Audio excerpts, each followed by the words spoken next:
నమస్కారం ABK news కి స్వాగతం. హెడ్లైన్స్ చూద్దాం. కోల్ బెల్ట్ లో దొంగల హల్చల్స్. 2 ఏటీఎంలను ధ్వంసం చేసిన దొంగలు, రంగంలో దిగిన పోలీసులు. పగటి దొంగ, ఒంటిగా చోరీలు, 40 లక్షల సొత్తు చోరీ. గిరిజన జాతరకు ఆహ్వానం, వనదేవతల దీవెనలు పొందండి, మంత్రి సీతక్క. 3 టెస్టులకు టీమిండియా జట్టును ప్రకటించిన బీసీసీఐ. కోహ్లీ, అయ్యర్ అవుట్. పెద్దపల్లి జిల్లా రామకొండం పారిశ్రామిక ప్రాంతంలో దొంగలు హల్చల్ చేశారు. పారిశ్రామిక ప్రాంతంలోని గౌతమి నగర్ ఎస్బీఐ ఏటీఎంను గ్యాస్ కట్టర్తో ధ్వంసం చేసి అందులో ఉన్న లక్షలాది రూపాయలు ఎత్తుకెళ్లారు. అలాగే గోదావరికని పట్టణ శివారు గంగానగర్ ఏటీఎంను పగలగొట్టేందుకు ప్రయత్నం చేశారు. గౌతమి నగర్లో ఉన్న ఏటీఎంలో సుమారు 15 లక్షల వరకు డబ్బులున్నట్లు సంబంధిత అధికారులు అంచనా వేస్తున్నారు. సమాచారం తెలిసిన వెంటనే గోదావరికని ఏసీపీ తుల శ్రీనివాసరావు, పోలీసు అధికారులు రంగంలోకి దిగి దర్యాప్తును ప్రారంభించారు. గతంలో ఎన్నడూ లేని విధంగా దొంగలు హల్చల్ చేయడంతో పోలీసులు సవాల్గా తీసుకుని దొంగల కోసం వేట ప్రారంభించారు. అయితే గౌతమి నగర్లో ఉన్న ఏటీఎంలో ఉన్న సీసీ కెమెరాకు స్ప్రే చల్లి గ్యాస్ కట్టర్తో మిషన్ను కట్ చేసి చాకచక్యంగా చోరీకి పాల్పడినట్లు తెలుస్తోంది. ఈ సంఘటన ఈ రోజు 1:30 జరిగినట్లు సీసీ కెమెరాలో రికార్డైన దృశ్యాలను బట్టి పోలీసులు దర్యాప్తు చేస్తున్నారు.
రాత్రుళ్ళు చోరీలు చేయడం శరా మామూలే. పట్టపగలే అందరూ చూస్తూ ఉండగా దోచుకుపోవడం ఎప్పుడైనా చూసారా?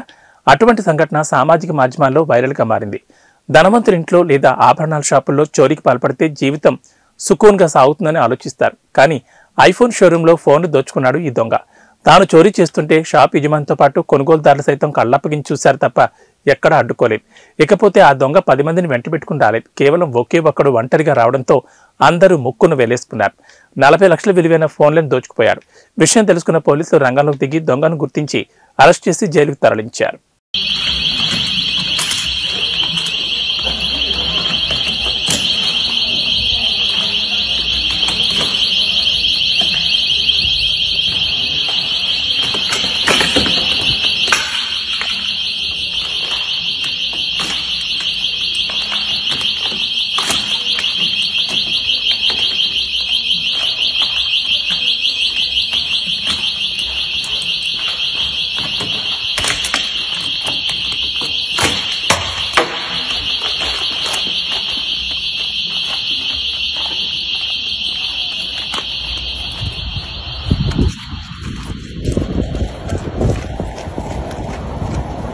గిరిజనుల పండగ, జనజాతర వేడుక మేడారం సమ్మక్క సారక్కల వేడుకల్లో పాల్గొని అమ్మవారి దీవెనలు పొందాలని సీఎం రేవంత్ రెడ్డితో పాటు తెలంగాణ మంత్రులకు మంత్రి సీతక్క ఆహ్వానం పలికారు. అసెంబ్లీ సమావేశాల్లో భాగంగా మేడారం సమ్మక్క సారలమ్మ పేరుతో ఏర్పాటు చేసిన పత్రికను మంత్రులకు అందజేశారు. అందులో మేడారంలో అమ్మవారి దేవాలయం ప్రతిమలు పొందుపరిచారు.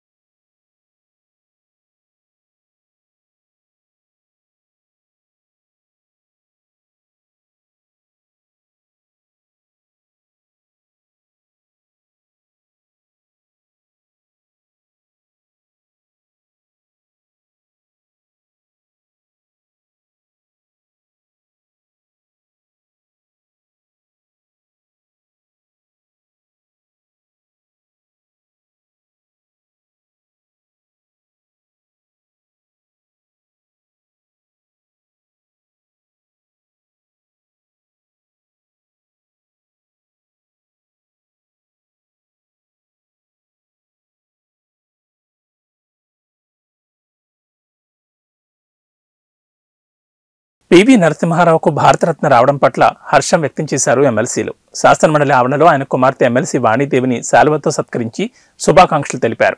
అసెంబ్లీలోని పివి చిత్రపటానికి పుష్పాంజలి ఘటించారు ఎమ్మెల్సీ వాణీదేవి, పలువురు.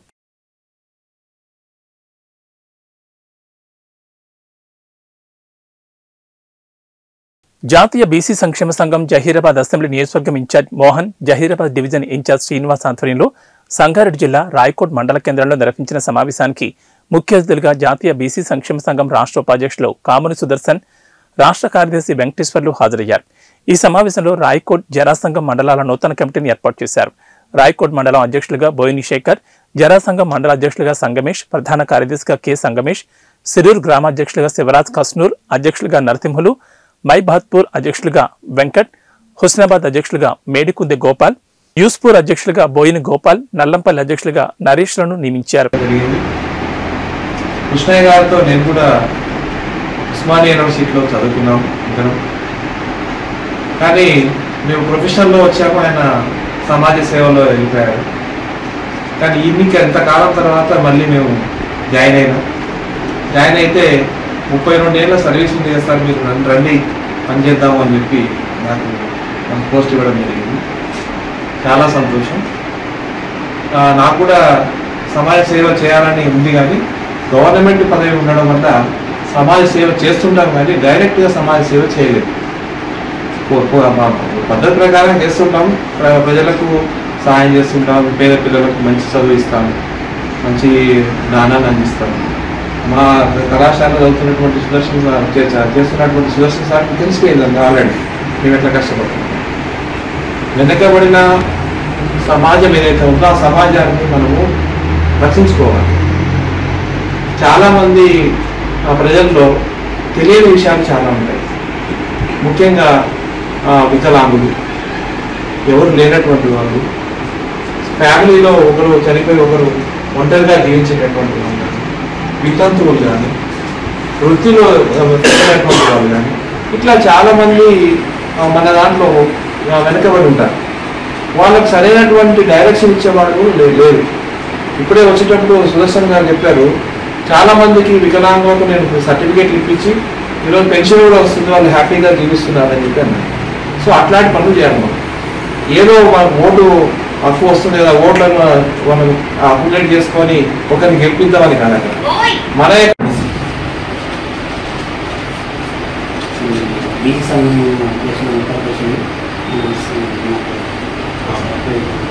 వెంకటేశ్వర సార్ గారికి, గోపాల్ సార్ గారికి, మోహన్ సార్ గారికి, మన రాము సార్ గారికి, మన శేఖర్ గారికి, విలేజ్ అధ్యక్షులు అందరికీ పేరు పేరున ధన్యవాదాలు. మన బీసీ సంఘం గురించి మనకు ఇప్పుడిప్పుడు తెలుసుకోవడానికి మనకు ఎక్కువ మాట రాదు, ఎక్కువ మాట్లాడుతాను.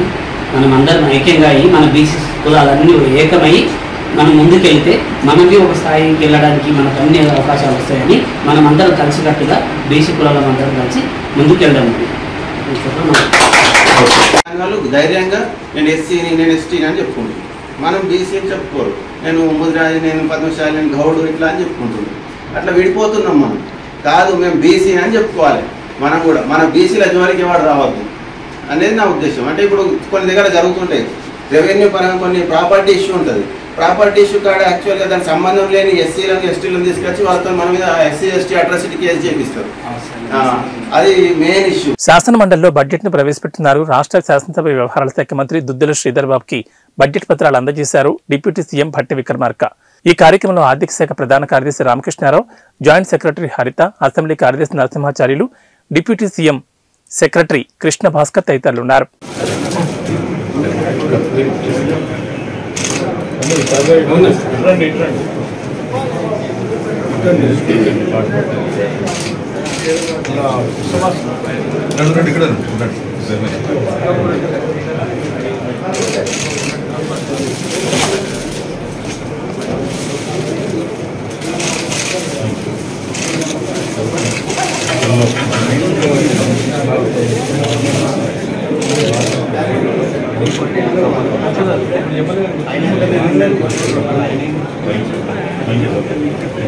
తనను ప్రేమించి పెళ్లి చేసుకుని కాపురాన్ని తీసుకెళ్లడం లేదంటూ భర్త ఇంటి ముందు భార్య ఆందోళన చేపట్టింది. చిత్రవద చేస్తూ తరిమికొట్టిన భర్త, అత్తమామలు చికిత్స నిమిత్తం హుజూరాబాద్ ప్రభుత్వ ఆసుపత్రికి తరలించారు. కరీంనగర్ జిల్లా సైదాపూర్ మండలం జాగిరిపల్లి గ్రామానికి చెందిన నెల్లి కృష్ణ కోహెడ్కు చెందిన లత అనే అమ్మాయిని ప్రేమించి మాయమాటలు చెప్పి తల్లిదండ్రులకు తెలపకుండా 2023 6/16 రోజున వేములవాడ ఆలయంలో తనను వివాహం చేసుకుని కొన్ని రోజులు తనతో కాపురం చేసి తనను వాడుకుని ఇప్పుడు కాపురానికి తీసుకెళ్లడం లేదంటూ భర్త ఇంటి ముందు భార్య ఆందోళన చేయడంతో భర్త అత్తమామలు కలిసి చిత్రవద చేసి తీవ్రంగా కొట్టగా లత బంధువులు వచ్చి చికిత్స నిమిత్తం హుజూరాబాద్ ప్రభుత్వ ఆసుపత్రికి తరలించారు. నాకు న్యాయం జరిగేలా చూడాలంటూ లత వేడుకోగా కేసు నమోదు చేసుకుని పోలీసులు దర్యాప్తు చేస్తున్నారు.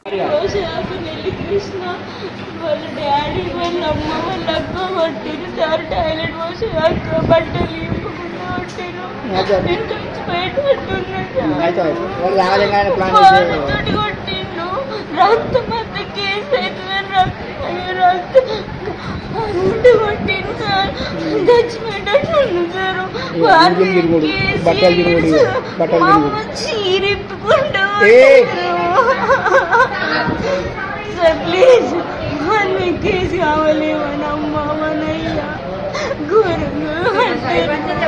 ఫోన్ నెల్లి కృష్ణ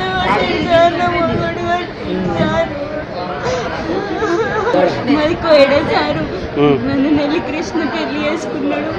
ఇప్పుడు పైసలు ఇస్తా, నువ్వు నాకు అద్దు అంటే నేను ఇంటికి పోయి కూర్చున్నా.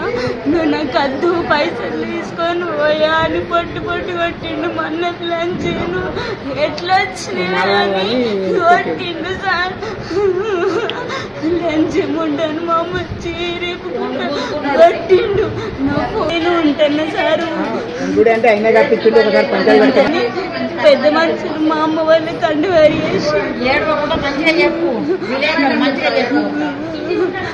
ఏ తెలియదు సార్. ఆయనకు పెళ్ళైందండి.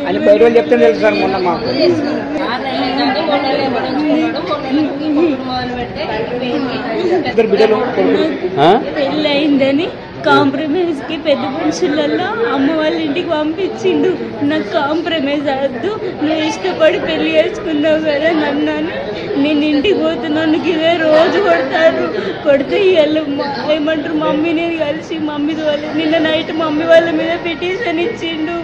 మమ్మీ నేను మీతో ఉంటే మీ కేసు అవుతుందని నా గారింటికి నేను పోతానే అని నేను వాళ్ళ ఇంట్లోకి పోతే ఇంట్లోకి వెళ్ళి మన ప్లాన్ ఎట్లా వచ్చినాయని గుంజుకొచ్చారు. పొద్దుగాల 10 గంటలకు పోయినా సార్ నన్ను ఘోరంగా పట్టారు. మన ప్లాన్ అని దొమ్మలు లంచే పైసలకి ఇచ్చేవంటి పైసలకి ఇస్తే నువ్వు అంటవే అని అన్నాడు. నాకు పైసలు అందుకు ఇస్తా, నేను నీతోటి కాపురం చేయనీకి వచ్చినా అని చెప్పిన. నన్ను ముగ్గురు వాళ్ళ అమ్మ వాళ్ళ నాన్న వాళ్ళ కృష్ణ జాగిరిపల్లి బస్ స్టాండ్ పట్టారు. మా అమ్మ చీరిపి నా బట్టలు కూడా ఎత్తారు.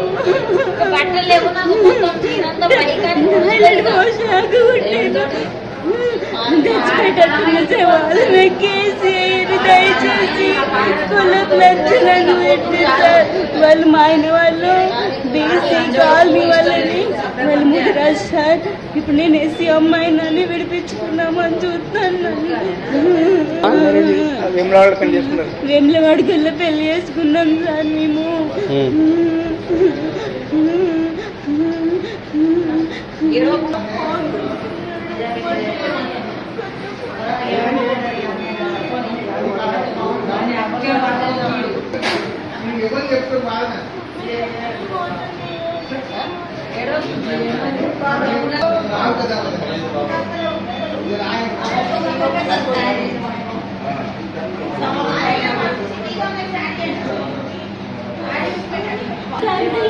అయితే పెద్ద మనుషుల రూపకంగా మాట్లాడదాము అని అంటే ఒక ఫోను, ఈ అమ్మాయికి ఫోను, నా బిడ్డకి ఫోను, వాడు నోటరీ చేసుకున్న పేపర్లు ఆ జాగిరిపల్లె ఏది వీరేశం పెద్ద మనిషి దగ్గర పెట్టినాము. పెట్టినాక ఏం చేసిండు, నిన్న మధ్యాహ్నం ఆ వీరేశం పెద్ద మనిషి అనే టైం నాకు ఫోన్ చేసిండు. యాదలక్ష్మి నేను వీడియో అది పేపర్లను అదేంటిది ఫోను నెల్లి కృష్ణకు ఇవ్వడం జరిగింది. నాకు సైదాపూర్ పోలీస్ స్టేషన్లో కేసు పెట్టిండు. ఎస్ఐ ఇవ్వనంటేనే ఎస్ఐ అందువల్ల ఇచ్చినాను అన్నాడు. సరే నువ్వు ఎందుకు ఇచ్చినావు? అవి ఆర్మీలో సెల్ కదా, దాంట్లో వీడియోలు ఉన్నాయి, రికార్డులు ఉన్నాయి. అట్లా ఎట్లా ఇచ్చినావు నువ్వు? వాడు ఇదివరకే వీడియోలతో రికార్డులతో మమ్మల్ని బ్లాక్మెయిల్ చేస్తాను అని నేను అన్నా. అని నీ మీదనే కేసు పెడతా ఇక నేను అందుకే ఏదో ఒకటి బయటకు వచ్చినా కానీ అని నేను అన్నా. అన్న మొక్కలు ఏం చేసిండు అంటే నీకు సాధనైంది చేసుకో సపరేట్ నా భర్త నా మీద నా కొడుకు మీద కేసు పెట్టిండు. కేసు పెడితే అంటే నేను ఏం చేసిన కదా మా అన్న మీద. రాష్ట్ర వ్యాప్తంగా ఆశా వర్కర్లు మండల తహసీల్దార్ కార్యాలయం వద్ద సిఐటియు పిలుపు మేరకు 2 రోజుల ఆందోళనకు పిలుపునిచ్చారు. ఈ నేపథ్యంలో కాకినాడ రూరల్ మండల తహసీల్దార్ కార్యాలయం ఎదుట సిఐటియు ఆధ్వర్యంలో ఆశా వర్కర్ల ఆందోళన నిర్వహించారు. ఈ సందర్భంగా సిఐటియు రూరల్ కార్యదర్శి టి రాజా మాట్లాడుతూ ఆశా వర్కర్ల న్యాయమైన డిమాండ్లను పరిష్కరించాలని, శాంతియుతంగా ఆందోళన ధర్నాలు చేస్తుంటే ఈ రాష్ట్ర ప్రభుత్వం పోలీసులతో వేధింపులు గురిచేసి అక్రమ అరెస్టులు చేస్తోందని ఆరోపించారు. ప్రభుత్వం నుంచి అందే పథకాలకు అర్హులుగా ఆశా వర్కర్లను ఆమోదించాలని, పనిభారం తగ్గించి ఆన్లైన్ వర్కులు సచివాలయం సిబ్బందికి అప్పజెప్పాలని డిమాండ్ చేశారు. అనంతరం ఆశా వర్కర్ల యూనియన్ రూరల్ అధ్యక్ష కార్యదర్శులు నాయకురాలు కె విమల, ఎం బేబీ మాట్లాడుతూ కనీస వేతనం 26,000 రూపాయలు ఇవ్వాలని, రిటైర్మెంట్ బెనిఫిట్స్ కల్పించాలని ప్రభుత్వాన్ని డిమాండ్ చేశారు. తమ డిమాండ్లను ప్రభుత్వం పరిష్కరించకపోతే ఆందోళన మరింత ఉధృతం చేసి తమ డిమాండ్లకు పరిష్కారం అయ్యే వరకు పోరాడతామని ప్రభుత్వాన్ని హెచ్చరించారు.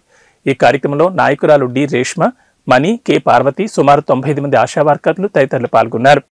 మేము నాణ్యమైన కోరికల కోసం అని చెప్పేసి ఫిబ్రవరి 8వ తారీఖున మేము చెలో విజయవాడ కోసం బయలుదేరినప్పుడు మమ్మల్ని గృహ నిర్బంధం చేశారు. 7వ తారీఖు నుంచే మమ్మల్ని గృహ నిర్బంధం చేశారు. ఎందుకని చేశారో మాకు అర్థం కావట్లేదు. మేము న్యాయమైన కోరికలు తీర్చమని మా న్యాయమైన కోరికలు తీర్చమని చెప్పేసి మేము ధర్నా చేయడానికి కోసమని వెళ్ళాము. అంతేకాని మేము ఏం దొంగతనాలు అవి చేయలేదు కదా. కానీ చాలా దారుణంగా మమ్మల్ని అయితే అరెస్టులు చేశారు ఈ పోలీసులు. ఒక ఆడవాళ్ళని కూడా చూడకుండా మమ్మల్ని చాలా దారుణంగా హింసించారు ఈ పోలీసులు. మరి ప్రభుత్వం అయితే చాలా మొండిగా ఉంది. మాకు అయితే వర్కులు ఎంత దారుణంగా ఉన్నాయంటే చాలా దారుణంగా, పని ఒత్తిడి కూడా ఎక్కువైపోయింది. న్యాయమైన కోరికలను మేము ఏం అడిగాం? కనీసం వేతనం 10,000 ఇస్తున్నారు. 10,000 కాకుండా 26,000 కనీస వేతనం ఇమ్మని అడిగాం. దాంతోపాటు మమ్మల్ని గవర్నమెంట్ ఎంప్లాయీగా గుర్తించారు. గవర్నమెంట్ ఎంప్లాయీగా వచ్చి మాకేమి గవర్నమెంట్ వచ్చే పథకాలు, సంక్షేమ పథకాలు కూడా ఏం వర్తించట్లేదు. మరి అవి కావాలని అడిగి మాకు ఒక మెటర్నిటీ సెలవులు లీవ్ లేవు, ఒక సెలవులు లేవు, ఏమీ లేవు. 24 గంటలు మేము డ్యూటీ చేయవలసిందే. కనీసం గవర్నమెంట్ వాళ్ళు చేసే డ్యూటీలు కావాలి, టైం ఉంది కానీ మాకైతే ఒక టైమింగ్స్ అనేదే లేదు. ఏ టైం అయితే ఆ టైంకి మేము డ్యూటీలో ఉండవలసిందే. దాంతో ఆన్లైన్ వర్క్లు ఎక్కువైపోయినాయి. ఫోన్లు ఇచ్చారు. ఆ ఫోన్లు అయితే నాణ్యమైన ఫోన్లు ఇమ్మని చెప్పేసి అడుగుతున్నాం. ఆ ఫోన్లో వర్క్ మేమేంటి ఫోన్లోనే వర్క్ చేయాలి, రికార్డులు చేయాలి, 2 చేయాలి. ఇటు ఊర్లోనే పని చేస్తామా, ఇటు ఆన్లైన్ వర్కే చేస్తామా, రికార్డులే రాస్తామా, పేషెంట్లు కూడానే వెళ్తామా? ప్రతి దానికి ఇచ్చేస్తున్నారు. సచివాలయంకి వచ్చి కూర్చోమంటున్నారు. సచివాలయం మాకు సంబంధం లేని ఫీల్డ్ వర్క్ మనం చేయవలసిన ఫీల్డ్ వర్క్. న్యాయమైన డిమాండ్లను ఏం అడుగుతున్నాము? 60 సంవత్సరాలు నిండిన వాళ్ళకి బెనిఫిట్ ఇమ్మని అడుగుతున్నాము. ప్రమాద బీమా ఇమ్మని అడుగుతున్నాము. మేము రోడ్ల మీద తిరుగుతున్నాము. ఏదన్నా అవుతుంది మా పై ఏంటి? మా ఇన్సూరెన్స్ అవి ఇమ్మని అడుగుతున్నాము. అంటే అంతకన్నా గొంతెం కోరికలు ఏమి అడగట్లేదు కదా. ఆ పట్ల అయితే కనుక జగన్మోహన్ రెడ్డి గారు చాలా దారుణంగా ప్రవర్తిస్తున్నారు. నా అక్కలు నా చెల్లెలు అన్నారు కానీ ఏ విధంగా కూడా మమ్మల్ని ఆడవాళ్ళుగా గుర్తించలేదు. నిన్న మరి ధర్నాకి వెళ్తే చాలా దారుణంగా హింసించారు మమ్మల్ని అయితే కనుక. కానీ ఇలాగ ఉంటే కనుక మేము ఎంతకన్నా ముందుకే వెళ్తామని చెప్పేసి మేము చెప్తాం.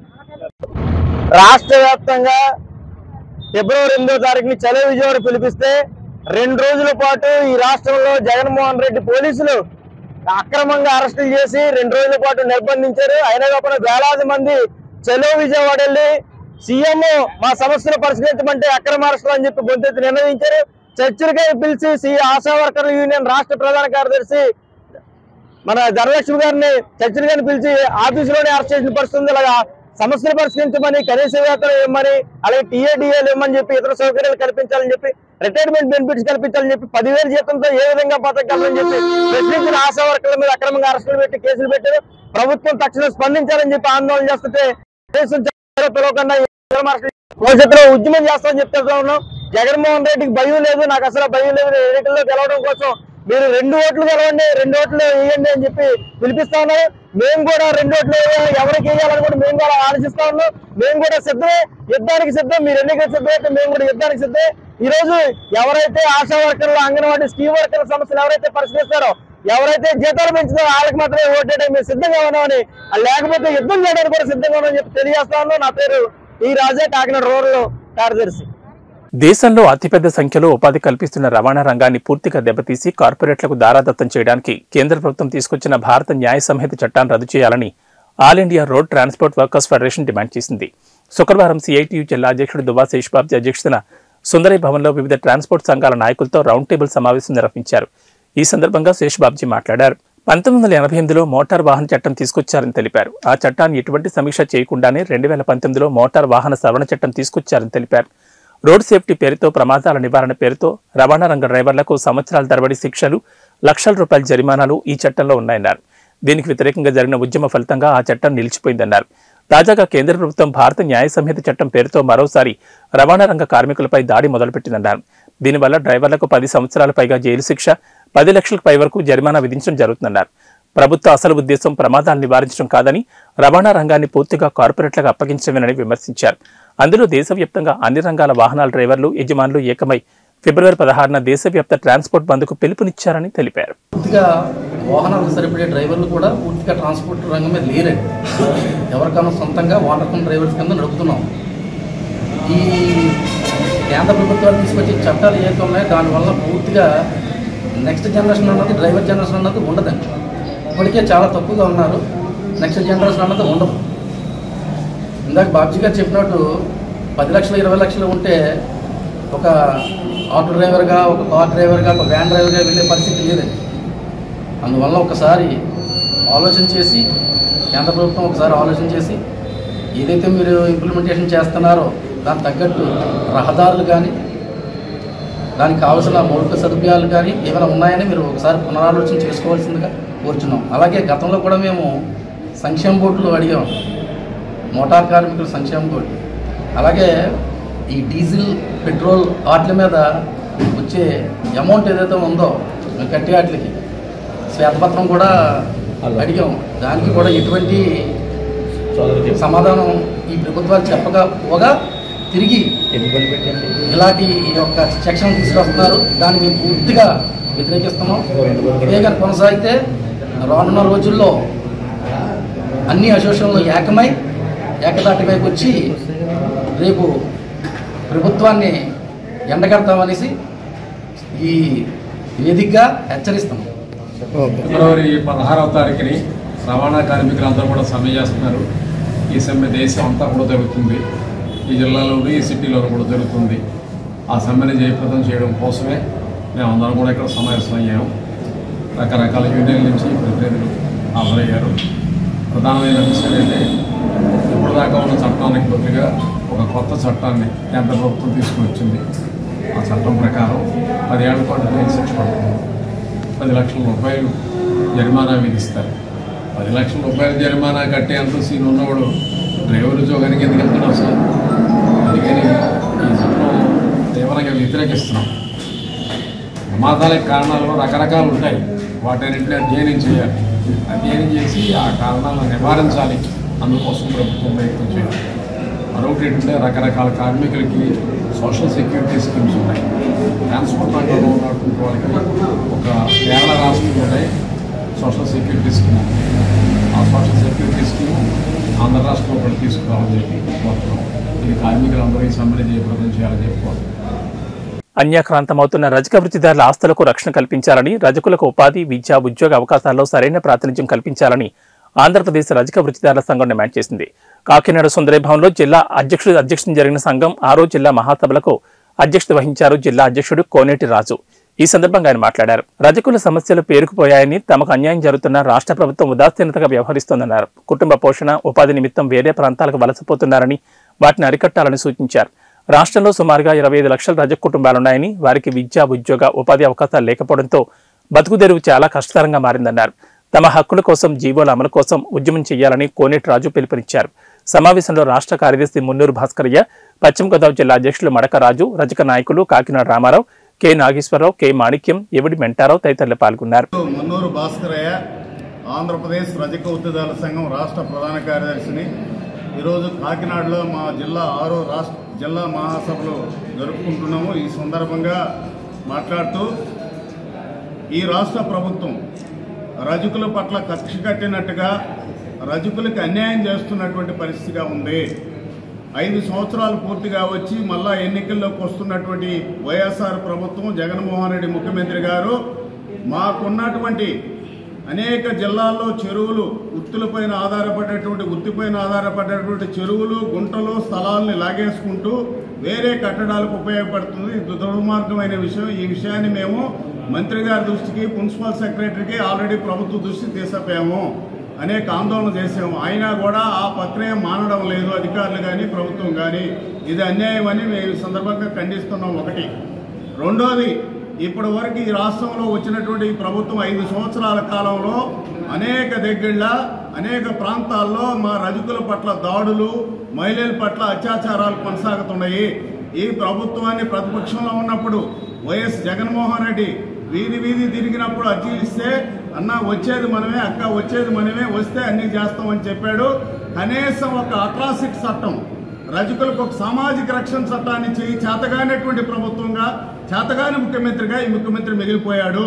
ఇది అన్యాయం. రజక వృత్తిదారుల సంఘంగా మేము ఖండిస్తున్నాము.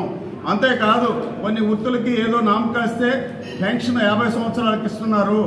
50 సంవత్సరాలకి రజక వృత్తిదారులుగా ఉన్నటువంటి వాళ్ళకి అనేక మంది ఈరోజు వృత్తిలో ఉన్నటువంటి వాళ్ళు, ఇస్త్రీ చేసేవాళ్ళు, బట్టల బొలివేవాళ్ళు అనేక వ్యాధులకు గురవుతున్నటువంటి పరిస్థితి మా సోదరులు. ఈరోజు ఇస్త్రీ చేసేటప్పుడు కడుపులో కుక్కర మీద ఎట్ట గిన్నె ఉడకద్దో అట్ట ఉడుకుతుంటాయి పేగులు. అందువల్ల 50 సంవత్సరాలకే పెన్షన్ ఏమని కోరాము, అది పరిశీలించడం లేదు ఇప్పుడు కూడా. అంతేకాదు సోదరులారా, ఈరోజు రాష్ట్రంలో అనేక డిపార్ట్మెంట్లో గతంలో ఉన్నటువంటి ప్రభుత్వం కూడా చేయలే, అనేక సార్లు తిరిగాం మేము. ఈరోజు ఎండోమెంట్లో కానీ, లేదు హెడ్ క్వార్టర్స్ హాస్పిటల్, పెద్ద హాస్పిటల్స్, జిల్లా హెడ్ క్వార్టర్స్లో కానీ, ఎస్పీ బంగ్లా కానీ, లేదా జడ్జి బంగ్లాలో కానీ అనేక దోబీ పోస్టులు ఖాళీగా ఉన్నాయి. ఈ దోబీ పోస్టులు భర్తీ చేసి మా కుటుంబాల్లో ఉన్నటువంటి యువకులుగా ఉన్నటువంటి నిరుద్యోగులు, చదువుకున్న యువకులకు ఉపాధి కల్పించమని ప్రభుత్వానికి కోరాము. అనేక సందర్భాల్లో కలిశాము.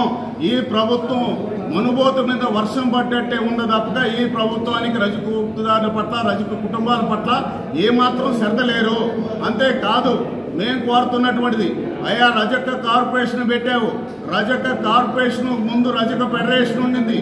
రజక ఫెడరేషన్ వృత్తిదారులుగా ఉన్నటువంటి వృత్తి కోఆపరేటివ్ సొసైటీలు 12 రకాల కులాలకు సంబంధించి, వృత్తిదారులకు సంబంధించి ఉన్నటువంటి ఫెడరేషన్లు రద్దు చేశారు. ఆ ఫెడరేషన్ల ద్వారా ఎంతో కొంత ఉపాధికి కోసం 50% సబ్సిడీతో రుణాలు ఇస్తున్నటువంటి అవకాశం ఉండింది స్కిల్ డెవలప్మెంట్ ద్వారా. అది రద్దు చేశారు. 56 కార్పొరేషన్లు పెట్టారు. అందులో మా కార్పొరేషన్ పెట్టారు. ఒక చైర్మన్, 12 మంది డైరెక్టర్లు పెట్టారు. ఎవరి కోసం పెట్టారు? మీ మీటింగులు చెప్పడానికి, అబద్ధాలు చెప్పడానికి, రజకులు కోడేసి జగన్మోహన్ రెడ్డిని పొగడ్డానికి పెట్టారా? మాకేమన్నా సంక్షేమానికి సంబంధించినటువంటిది, మా పిల్లలకు సంబంధించినటువంటి స్కిల్ డెవలప్మెంట్ ద్వారా అభివృద్ధి చెందేదానికి ఒక పరిశ్రమకి ఇచ్చారా? ₹1 ఇచ్చారా? లేదు, మీరేమన్నా ఆ కార్పొరేషన్ ద్వారా మా వృత్తికి సంబంధించిన మోడర్న్ దోబీగారులు కట్టించారా? మోడరేకన్నా ఏమన్నా వృత్తిలో వచ్చినటువంటి మిషనరీ ఇచ్చారా? మాకెవరికన్నా ₹1 ఇచ్చారా? దేనికి కార్పొరేషన్ పెట్టారో జగన్మోహన్ రెడ్డి గారు చెప్పాలి. ఏబీ బులెటిన్ విశేషాలు. నమస్కారం.